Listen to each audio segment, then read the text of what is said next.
네, 감사합니다. 또 이렇게 5-6순 찬양을 영상으로 이렇게 보니까 또 감회가 남다른 것 같고 참 좋은 것 같습니다. 또 원하시는 순 계시면 또 원하시는 전도회나 또 뭐 가정도 괜찮으니까 또 이렇게 신청해 주시면 좋을 것 같습니다. 네, 이제 하나님 말씀 이제 보도록 하겠습니다. C.S. 루이스가 이런 말을 했습니다. 모기의 천국이 인간에게는 지옥이 될 수 있다. 모기의 천국, 모기가 서식하기 너무 좋은 환경이 인간에게는 지옥이 될 수 있다. 네, 그럴 수 있을 것 같습니다. 그런데 오늘날 이렇게 천국과 지옥에 대해서 말하기가 참 이렇게 쉽지 않은 그러한 시대를 우리가 지금 살고 있는 것 같습니다. 일제 강점기 시절에 최권능 목사님이라는 분이 계셨습니다. 참 많은 권능을 행해서 이름도 권능으로 바꿨는데 복음도 참 열심히 증거하셨습니다. 그래서 이 최근능 목사님이 스스로를 향하여서 복음을 증거하는 내가 기계 같다 그런 말도 하시는데 그분이 복음을 증거할 때에 하시던 말씀이 뭐냐면 예수천당 불신지옥 이것이었습니다. 예수천당 불신지옥. 이분이 너무 열심히 복음을 증거하다가 나중에 노년이 되어서는 신앙을 지키기 위해서 또 어쩔 수 없이 형무소에 갇히게 되는데 그곳에서도 또 금식기도를 하셨습니다. 40일 동안. 그러다 병을 얻으시고 주기철 목사님이 순교한 다음에 4일이 지나서 또한 돌아가시게 되셨습니다. 근데 이 최근능 목사님이 이렇게 예수 천당 이렇게 복음을 증거하니까 일본의 순사가 물어봤습니다. 도대체 천국이 어디에 있느냐? 그러니까 이 최근능 목사님이 이렇게 말씀하셨다 그럽니다. 천국의 본점은 하늘에 있지만 천국의 지점은 내 마음에 있습니다. 천국의 지점이 내 마음에 있다. 예수님이 늘 우리의 마음속에 계시니까 천국이 우리의 마음속에 있다. 이렇게 말할 수 있는 것 같습니다. 오늘 본문의 말씀은 이러한 마지막 시대에 하나님 나라에 대한 말씀을 예수님께서 하고 있는 내용입니다. 오늘 본문 17장 24절과 25절에 이렇게 말씀이 기록되어 있습니다. 번개가 하늘 아래 이쪽에서 번쩍이어 하늘 아래 저쪽까지 비침같이 인자도 자기 날에 그러하리라. 그러나 그가 먼저 많은 고난을 받으며 이 세대에게 버림바 되어야 할지니라. 인자의 날이 온다 라고 말씀하시면서 그 인자의 날은 언제 오냐면 예수님께서 먼저 많은 고난을 받은 이후에 오신다 이렇게 말씀하고 있습니다.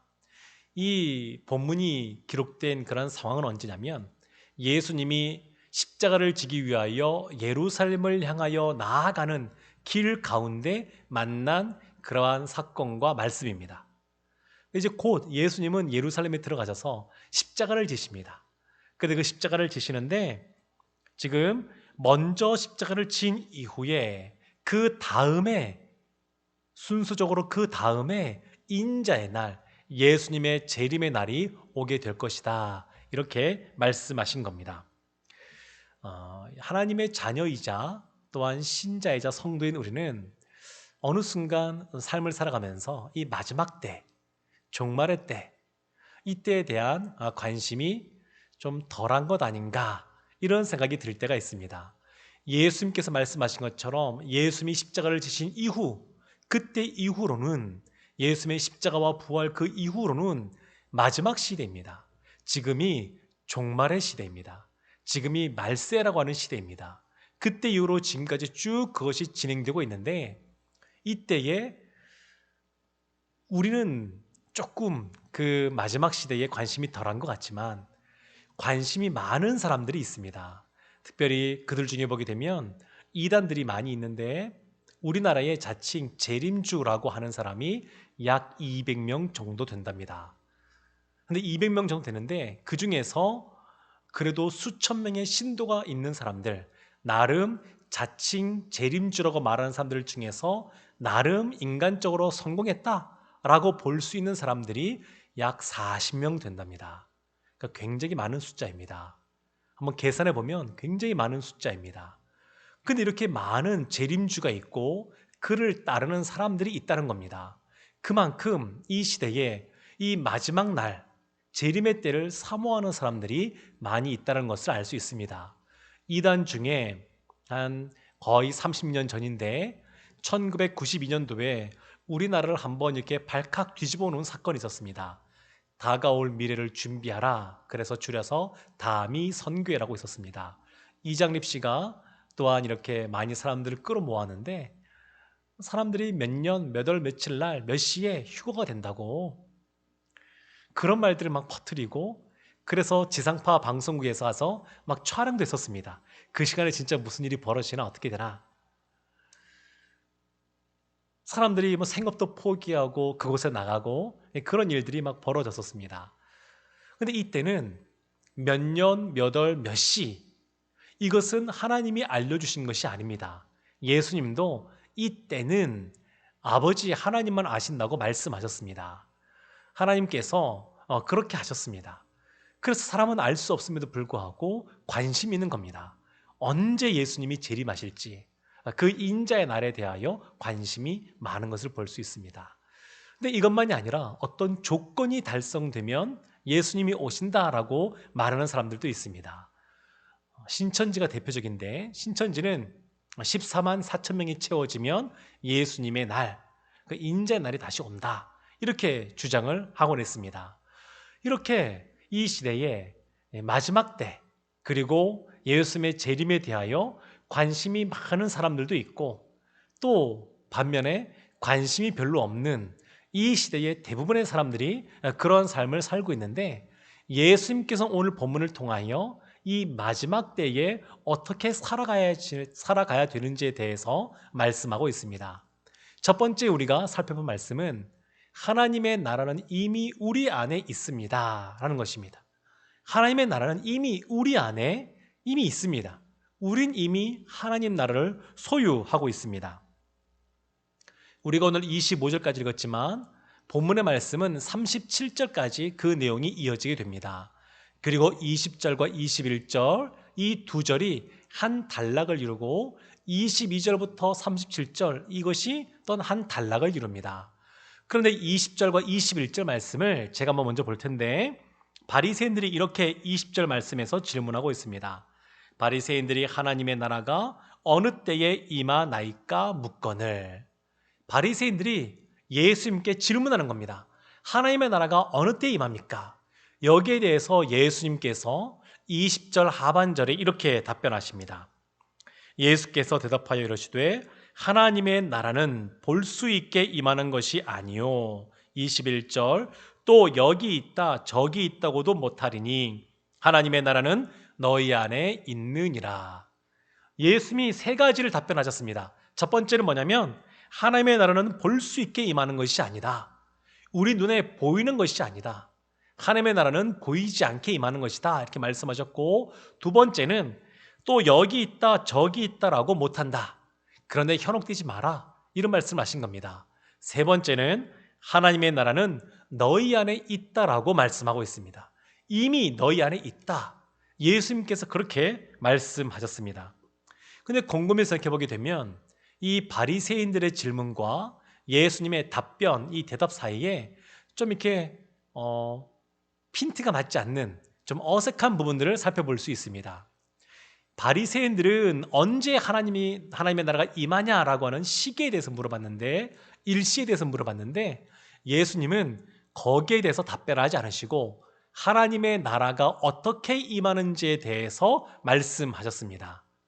어떤 면에서는 예수님은 지금 예루살렘을 향하여 십자가를 향하여 그 길을 걸어가고 계십니다.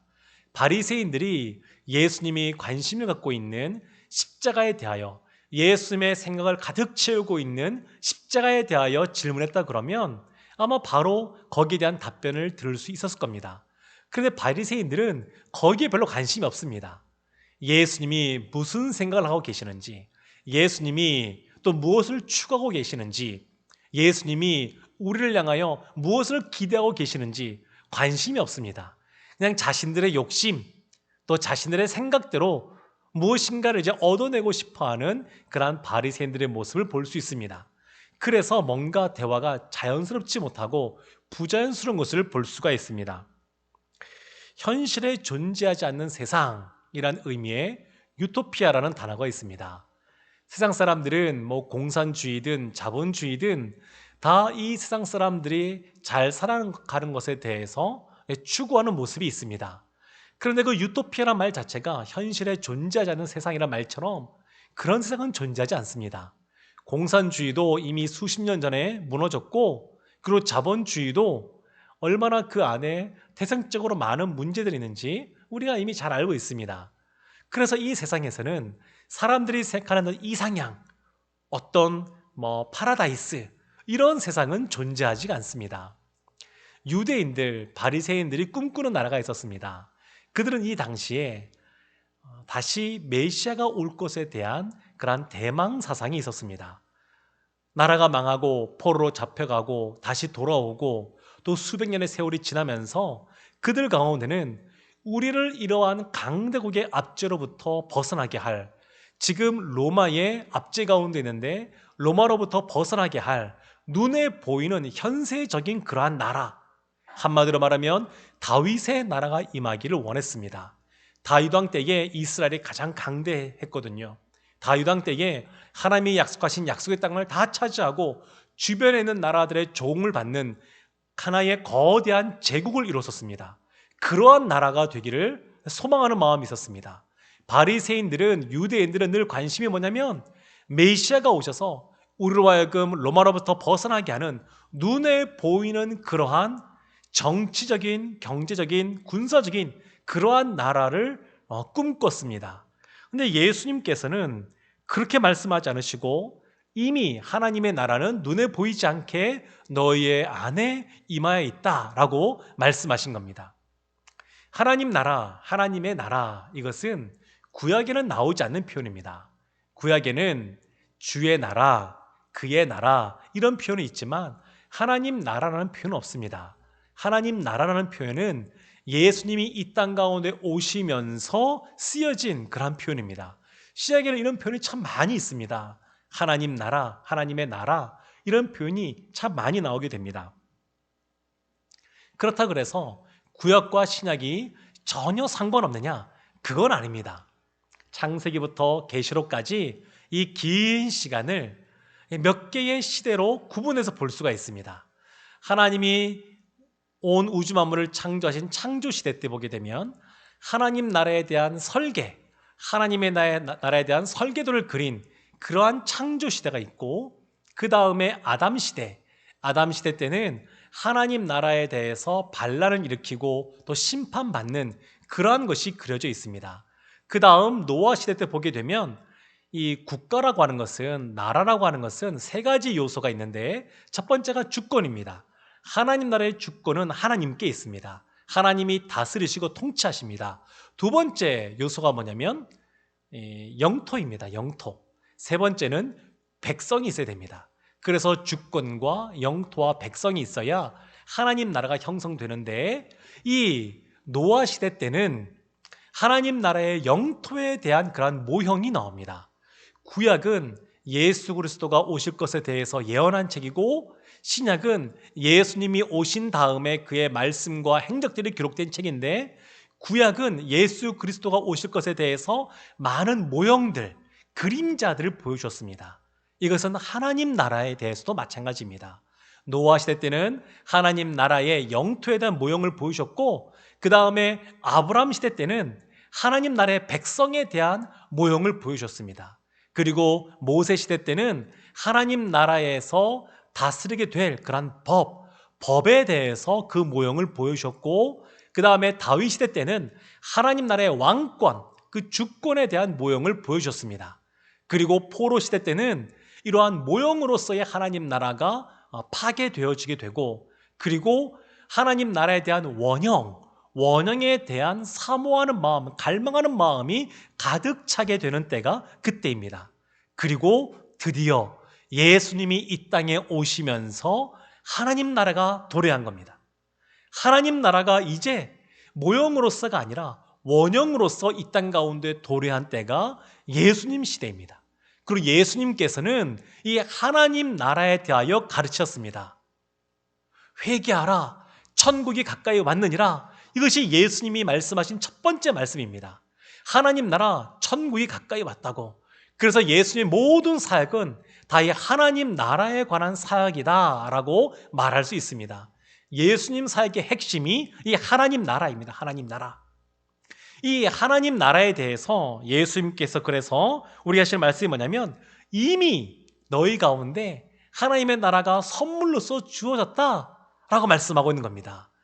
예수님이 이 땅 가운데 오셔서 십자가를 지신 것은 죄인인 우리를 구원하기 위하여 십자가를 지셨습니다. 맞습니다.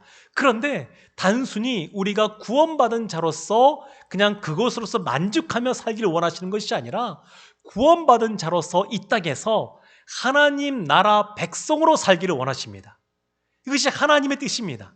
하나님은 이미 우리 가운데 하나님의 나라를 주시고 우리가 하나님의 나라를 선물로 받으면서 하나님 나라를 누리는 삶을 살기를 원하십니다. 또한 하나님 나라가 너희 안에 있다라고 하는 것은 우리 한 사람 한 사람 한 영혼 안에 하나님 나라가 임하는 것뿐만 아니라 이 자리에 하나님을 믿는 신자들 사이에 이 신앙 공동체 안에 있다라는 의미이기도 합니다. 하나님의 나라는 이렇게 예배드리는 이 예배 공동체 안에 이미 있으신 줄로 믿습니다. 이것이 첫 번째 내용입니다. 하나님의 나라는 이미 우리 가운데 있습니다. 두 번째는 뭐냐면 하나님의 나라는 아직 온전히 임하지 않았습니다. 하나님의 나라는 이미 우리 가운데 임했지만 두 번째는 하나님 나라는 아직 우리 가운데 임하지 않았습니다. 오늘 본문의 말씀을 보게 되면 예수님이 유독 어떤 날에 대해서 강조하십니다. 22절 말씀 보게 되면 인자의 날, 25절에 인자의 자기 날, 26절에는 인자의 때, 30절에는 인자가 나타나는 날, 31절은 그 날, 34절은 그 밤. 왜 예수님께서 반복해서 이러한 인자의 날이 있다, 예수님의 재림의 날이 있다라고 반복해서 말씀하시냐면 예수님께서 재림하시는 그 인자의 날은 반드시 있을 거기 때문에 그렇습니다. 그리고 그 날을 인식하며 살아가는 것은 신자에게 꼭 필요한 것이기 때문에 그렇습니다. 그래서 예수님께서 이 반복해서 말씀하시는 겁니다. 인자의 날이 있다, 인자의 때가 있다, 그 날이 있다라고 말씀하시는 것을 볼 수가 있습니다. 하나님의 나라는 이미 우리 가운데 있지만 그 나라는 우리 눈에 보이지가 않습니다. 그러나 하나님의 나라가 완성되는 그날, 하나님의 나라가 완성되어서 이 땅 가운데 임하게 되는 그날은 하나님의 나라가 우리 두 눈에 똑똑히 보이는 겁니다. 생생하게 우리가 체험할 수 있는 나라입니다. 실체가 없는 나라가 아니라 실체가 있는 나라입니다. 이것이 차이입니다. 그래서 하나님의 나라는 크게 두 가지 차원의 또 두 가지 단계에 있다라고 볼 수 있습니다. 첫 번째는 이미 임한 하나님의 나라, 우리 가운데 이미 있는 하나님의 나라, 눈에 보이진 않지만 분명하게 존재하는 하나님의 나라가 있고, 또 두 번째 그 하나님 나라는 뭐냐면 예수님이 재림하실 때 완전하게 하나님 나라의 완성의 모습으로서 우리 가운데 임하게 될 그 하나님의 나라가 있습니다. 그 하나님 나라는 우리 눈에 똑똑히 보이는 그런 하나님의 나라입니다. 다른 겁니다. 다른 것. 우리가 신앙생활하다 보게 되면 이미와 아직 사이에 우리가 신앙생활하고 있다, 이런 말들을 하곤 합니다. 이미 우리가 구원받았지만 아직 우리가 완전한 모습으로서 구원받은 것은 아닙니다. 이미 예수님 믿고 우리가 부활한 사람으로 살아가지만 완전한 그런 부활의 모습은 나중에 주님이 재림하실 때에 우리의 육체가 썩어 땅에 있단다 할지라도 그 육체까지 부활하여 보다 완전한 그런 부활을 경험하게 될 것입니다. 우리는 이런 이미와 아직 사이에 우리가 살아가고 있는데 이것은 하나님 나라와 관련해서도 마찬가지입니다. 이미 하나님 나라가 우리 가운데 있지만 아직 임하지 않은 하나님 나라. 그래서 하나님 나라가 다시 완전한 그런 모습으로서 완성되는 그 날에는 지금도 우리가 하나님 나라를 소유하면서 하나님의 큰 은혜 가운데 있는데 그날에는 지금과 비교할 수 없을 만큼 더욱더 큰 은혜 가운데 거하게 될 줄로 믿습니다. 너무너무 좋은 날입니다. 그런데 이러한 인자의 날이 언제 임하느냐라고 할 때에 예수님께서 갑자기 임한다고 말씀하셨지만 그러나 아무런 징조 없이 임하는 것이 아닙니다. 우리가 충분히 알 수 있을 만큼 징조를 보여주시고 그리고 하나님 나라가 임하게 되는데 마태복음 24장 6절과 8절에서 예수님께서 이렇게 말씀하셨습니다. 난리와 난리 소문을 듣겠으나 너희는 삼가 두려워하지 말라. 이런 일이 있어야 하되 아직 끝은 아니니라. 민족이 민족을 나라가 나라를 대적하여 일어나겠고 곳곳에 기근과 지진이 있으리니 이 모든 것은 재난의 시작이니라. 난리와 난리 그리고 민족과 민족이 나라가 나라를 대적하여 일어나는 이러한 모습, 기근과 지진이 곳곳에 있고 재난이 있는 이때 우리가 생각해보게 되면 지금이구나 라고 하는 것을 알 수가 있습니다. 예수님이 부활 승천하신 이후로 그때 이후로 계속해서 지금까지 말세의 시대를 살고 있지만 예수님이 임재하실 다시 재림하실 그때는 이러한 징조가 보다 분명하게 나타나게 될 것입니다. 마태복음 24장 29절 30절에 이런 말씀이 있습니다. 그날 환난 후에 즉시 해가 어두워지며 달이 빛을 내지 아니하며 별들이 하늘에서 떨어지며 하늘의 권능들이 흔들리리라. 그때의 인자의 징조가 하늘에서 보이겠고 그때의 땅의 모든 족속들이 통곡하며 그들이 인자가 구름을 타고 능력과 큰 영광으로 오는 것을 보리라. 징조가 있은 다음에 예수님께서 재림하십니다. 오늘 본문 말씀에서도 몇 가지 특징이 나타납니다. 24절 말씀을 저희가 보았지만 번개가 하늘 아래 이쪽에서 번쩍이어 하늘 아래 저쪽까지 비침같이 인자도 자기 날에 그러하리라. 갑작스럽게 하나님 나라가 임한다는 겁니다. 두 번째 특징은 뭐냐면 누가복음 17장 27절에서 29절 말씀입니다. 노아가 방주에 들어가던 날까지 사람들이 먹고 마시고 장가들고 시집 가더니 홍수가 나서 그들을 다 멸망시켰으며 또 롯의 때와 같으리니 사람들이 먹고 마시고 사고 팔고 심고 집을 짓더니 롯이 소돔에서 나가던 날에 하늘로부터 불과 유황이 비오듯 하여 그들을 멸망시켰느니라. 노아 시대 때 하나님께서 노아로 하여금 방주를 만들게 할 때에 100년이 넘는 세월 동안 만들게 하셨습니다. 노아로 하여금 사람들에게 말씀을 선포케 하셨습니다. 하나님의 때가 있다. 심판의 때가 있다. 그리고 실제로 몸으로 보여줬습니다. 행위로 보여줬습니다. 방주를 만들면서. 그래도 사람들은 어떻게 살았냐면 마지막 심판이 임할 때까지 먹고 마시고 장가들고 시집가는 모습으로 있었습니다. 평상시 삶과 똑같습니다. 롯 때에 소돔과 고모라 성이 멸망하게 되는데 그때도 보게 되면 사람들이 먹고 마시고 사고 팔고 심고 집을 짓는 그냥 똑같습니다. 평상시의 삶과 똑같이 살아갑니다. 지금 이 사람들은 하나님께서 이미 충분히 징조를 알 수 있게끔 그런 것들을 허락했음에도 불구하고 변함이 없습니다. 깨닫지 못합니다. 그냥 평상시와 똑같이 살아갑니다. 내일 세상에 종말이 온다 할지라도 오늘 한 그루의 사과나무를 심겠다. 이거는 신자가 아닌 사람들이 하는 이야기입니다. 신자는 비록 내일 마지막 재림의 때가 오지 않는다 한다 할지라도 오늘 주님께서 재림할 것처럼 여기면서 살아가야 되는 것이 신자의 삶입니다. 오늘 말씀 31절과 32절 말씀 이런 말씀이 있습니다.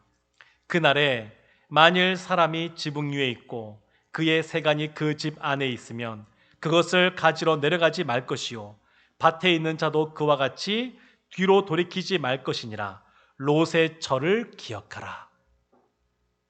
예수님 하신 말씀이 뭐냐면 롯의 처를 기억하라.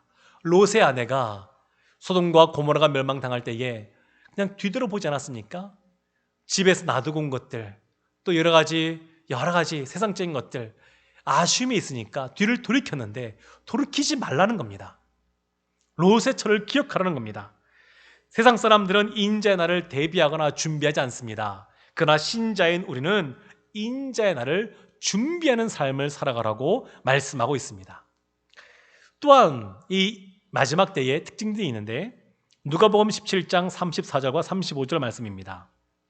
내가 너희에게 이르노니 그 밤에 둘이 한 자리에 누워 있음에 하나는 데려감을 얻고 하나는 버려둠을 당할 것이요 두 여자가 함께 맷돌을 갈고 있음에 하나는 데려감을 얻고 하나는 버려둠을 당할 것이니라.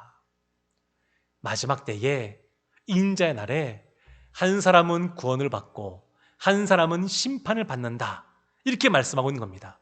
누구는 지혜로운 처녀와 같이 등불뿐만 아니라 기름을 준비하여서 신랑 되시는 예수 그리스도를 맞이하게 되고 그래서 구원을 얻게 되고, 누구는 아무런 준비를 하고 있지 않다가 심판을 받게 된다, 이렇게 말씀하고 있습니다.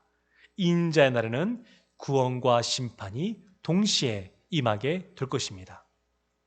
하나님이 우리에게 성경 말씀을 주셨습니다. 창세기 1장 1절부터 시작하여서 태초에 하나님이 천지를 창조하시니라. 하나님이 이 모든 것을 창조하시고 다스리시고 통치하시는 분이라고 말씀하시면서 성경이 시작합니다.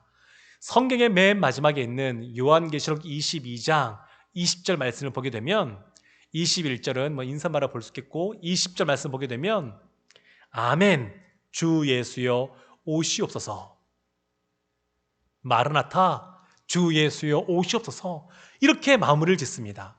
신자로서 어떤 삶을 살아가야 되느냐, 바로 인자의 날, 주님이 다시 재림하실 그 날을 사모하고 바라보고 소망하며 지내된다라고 하는 것을 말씀하고 있는 겁니다. 사랑하는 성도 여러분, 하나님의 나라는 이미 우리 가운데 임하였습니다. 또한 하나님의 나라는 아직 우리 가운데 임하지 않았습니다. 그래서 세 번째 우리가 살펴볼 것은 뭐냐면 하나님의 나라는 우리를 통해 확장됩니다. 하나님의 나라는 우리를 통해 확장된다라고 하는 것입니다. 하나님의 나라는 이렇게 이미 임한 하나님의 나라, 아직 임하지 않은 하나님 나라가 있고 그 사이에 교회 시대를 살아가는 우리, 예수님 시대가 도래하면서 하나님 나라가 도래했고 또한 새 창조 시대 때 하나님 나라가 완성된다 그러면 그 사이에 교회 시대를 살아가는 신자는 하나님 나라의 확장 가운데 소명을 받은 사람들입니다. 하나님 나라가 확장되도록 우리는 부름받은 사람들입니다. 그래서 우리가 어떠한 곳에서 지금 어떠한 사역을 하고 있다 한다 할지라도 그 모든 것은 하나님 나라의 확장과 연결되어져야 됩니다. 예수님께서 지금 이 말씀을 하실 때는 아직 십자가를 지기 전이십니다. 제자들이 이전부터 예수님께서 예수님의 십자가와 부활에 대해 말씀하셨지만 전혀 깨닫지 못했습니다. 제자들이 전혀 깨닫지 못하는 상황 속에 예수님께서 십자가, 부활, 승천도 아니라 한참 뒤에 있을 하나님 나라의 그러한 완성, 예수님께서 다시 재림하실 그날에 대해서 말씀하십니다. 이것은 무엇을 말하는 거냐면 제자들이 지금 다 깨닫고 있지 못하지만 하나님 나라가 제자들에게 그 어떤 것보다 큰 은혜고 어떤 것보다 큰 선물이라는 것을 말씀하고 있는 겁니다. 예수님의 십자가는 단순히 그냥 우리의 생명이 구원받았다, 예수님 믿고 구원받은 백성이 되었다, 그것에 그치는 것이 아닙니다. 우리가 이 땅에서 하나님 나라를 소유하며 살아간다고 하는 것은 하나님이 우리에게 주시는, 예수님이 우리에게 주시는 가장 큰 은혜입니다. 가장 큰 선물입니다. 이것이 가장 큰 겁니다. 그래서 지금 제자들이 다 깨닫고 있지 못하지만 이렇게 말씀을 하시는 겁니다. 이것이 그 어떤 것보다 큰 은혜이기 때문에 그렇습니다. 하나님 나라 가게 되면 하나님이 다스리시고 통치하시는 온전한 그 하나님 나라를 경험하게 될 것입니다. 그런데 이 하나님 나라를 이 땅에서도 우리가 경험하기를 하나님께서 원하십니다. 그래서 이런 말이 있습니다. 이 땅에서 하나님 나라를 경험하지 못하는 사람은 죽은 이후에도 하나님 나라에 들어갈 수 없다. 사람들이 많이 하는 오해 중에 하나가 천국, 하나님 나라는 죽은 이후에 가는 곳이다 라고 생각하는 것입니다. 아니요, 그렇지 않습니다. 하나님의 나라는 이미 예수님께서 말씀하셨듯이 우리 안에 있습니다. 이미 우리는 하나님 나라의 백성이 되었습니다. 이 땅에서 하나님 나라를 맛보고 경험하고 하나님 나라의 확장 가운데 우리의 사명을 감당하라고 주님께서 우리에게 말씀하고 계신 겁니다. 그래서 이 땅을 살아갈 때에 그냥 살아가는 것이 아니라 하나님이 하나님 나라에서 그 하나님 나라를 다스리고 통치하시는 것처럼 우리도 하나님의 통치하심 가운데 거하는 겁니다. 하나님의 인도하심 가운데 거하는 겁니다. 하나님이 하나님 나라에서 하나님 나라 백성을 보호해 주시고 지켜주시는 것처럼 이 땅을 살아가는 우리도 하나님의 그런 보호하심 속에 살아가는 겁니다. 이 땅을 살아갈 때에 때로는 사망의 음침한 골짜기를 지난 것 같은 그런 어렵고 힘든 순간을 맞이할 수 있습니다. 그러나 시인이 고백했던 것처럼 여호와는 나의 목자시니 내게 부족함이 없으리로다. 부족함이 없다고 고백하는 겁니다. 돌이켜보니까 지금은 때론 어렵고 힘든 시간을 보내고 있지만 나중에 돌이켜보게 되면 그것이 결국 우리의 영혼을 소생시키는 일이었고 목자 되시는 예수 그리스도 따라가서 하나님께서 주시는 그런 인자하심과 선하심을 맛보게 하는 그러한 것이었다는 것을 깨닫게 되는 겁니다. 이 땅에서 비록 우리가 환난과 고난 가운데 삶을 살고 있다 할지라도 결국 그것조차 하나님 나라 가운데 거하며 하나님 나라를 경험하며 하나님 나라의 확장 가운데 우리가 소명을 감당하는 것들로 변화된다라고 하는 것을 말씀하고 있습니다. 사랑하는 성도 여러분, 예수님은 제자들이 상상도 못했던, 기대하지도 않았던 하나님 나라의 완성, 예수님의 다시 재림하실 날을 선포하고 계십니다. 제자들은 전혀 기대하지 않았던 것이지만 그것이 사실 제자들에게 가장 좋은 것이기에 예수님께서 허락하고 계신 것입니다. 예수님께서는 우리에게 가장 좋은 선물을 베푸시는 분이십니다. 가장 큰 은혜를 베푸시는 분이십니다. 그래서 우리가 신앙생활을 할 때에 꼭 이것을 붙잡고 나아가야 됩니다. 예수님은 내 삶에 가장 좋은 것을 주시고 가장 큰 은혜를 베풀으시는 분이라고 하는 것을 우리가 믿고 확신 가운데 살아가야 됩니다. 말씀을 마무리하고자 합니다. 이 시대는 마지막 시대입니다. 마지막 때입니다. 이 마지막 시대를 살아가는 신자의 그러한 삶의 방식이 있는데 그것은 뭐냐면 하나님의 나라가 이미 우리 가운데 임하여 있다라고 하는 것을 알고 이 세상을 살아갈 때에 하나님 나라 가운데 하나님이 주시는 은혜와 선물을 받아 누리며 살아가는 겁니다. 이 세상을 살아갈 때에 성령 충만한 가운데 늘 깨어 있으며 기도하며 깨어 있으며 하나님 나라의 확장을 위하여 살아가는 겁니다. 그렇게 살아갈 때에 하나님께서 우리에게 나중에 주님께서 임하실 그날, 그 인자의 날, 마지막 때 하나님 나라의 완성, 새하늘과 새 땅이 있는 그 마지막 날, 그때를 소망 가운데 우리가 믿음 가운데 그것을 소망으로 품고 살아가게 하실 줄로 믿습니다.